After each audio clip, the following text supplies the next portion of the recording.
chicken na.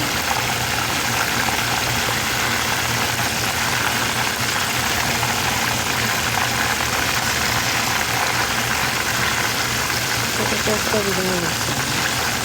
Sige pa pa mga fried chicken na rin yung festival.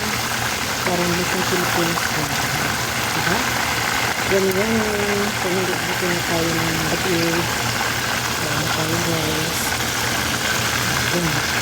Ngayon na lang dito natin pa. Hindi ko na ito pumili tayo. Thank you.